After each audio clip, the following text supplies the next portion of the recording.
My evil stepfather demanded more child support from my dad and threatened to adopt us, so I fooled him to admit all his wrongdoings, and now my mom is leaving him. My mom and dad divorced when I was 9. Soon after, my mom married my stepfather. Summers and every other Christmas were spent out of state with my dad. The rest of the time I was with my mom. They did not have the nicest of splits and divorce, but both insisted that they would not interfere with our relationship with the other parent. My stepfather did not agree to this, however, and did everything he could to sabotage our relationship with our father. My dad would call, and if my stepfather answered the phone, he would hang up on dad. He called my dad to demand more child support or he would legally adopt us, and my dad would never see us again. I had no real friends growing up because I did not want to bring people home. One day, while visiting my dad, we ordered some custom leather jackets to arrive about a month later. It came and I found the box on the dining room table with return to sender written on it, as if he had meant to send it back later. I grabbed it, stashed it in my room, and thankfully he forgot all about it. That night after dinner, as everyone was on the couch watching the evening news, I brought the package out, gave it to Mom, and asked her to explain why it was being sent back. My stepdad began to say that we couldn't afford it, to which I said everything had already been paid for, and why did he hang up on Dad when Dad called, and I said Dad had recordings of the threats to adopt us and prevent Dad from ever seeing us again. My stepfather began spinning a tale about how he just wanted us all to be one big family,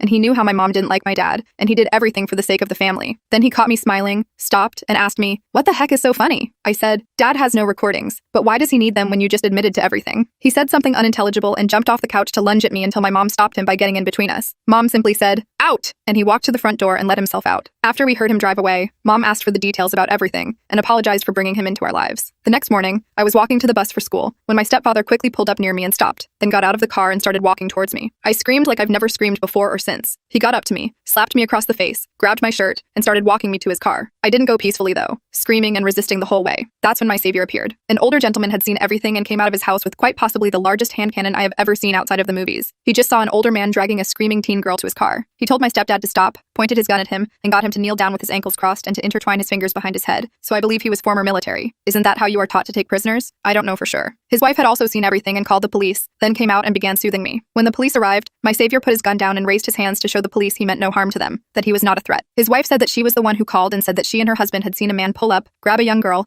and began dragging her to his car when they decided to interfere for my safety. I then confirmed the story but did not mention he was my stepfather. The police asked for IDs and noted that my student ID had a different last name and had no sign of the name my stepfather was calling me. At the time, I went by my middle name, but my student ID had my actual first name, and I had kept my original last name, so it was different than his, despite his attempt to claim he was my father, and was just disciplining me for something. He was handcuffed and taken away in one of the cars, while the other car drove me to school, where the officer went in and told the attendance office lady that I had been the victim of an attempted kidnapping, and that's why I was late. He later showed up after school to give me a ride home and stayed in the house with me until my mom got off work and came home. My brother, who was unaware of my day's adventures, came home and me, my brother, and the officer played video games until my mom got home. My mom and stepfather later divorced. When I was at school a couple of days later, my stepfather came by the house with a police escort and my mom's supervision and got his personal stuff. My mom was later able to get a restraining order against him for herself, me, and my brother. Haven't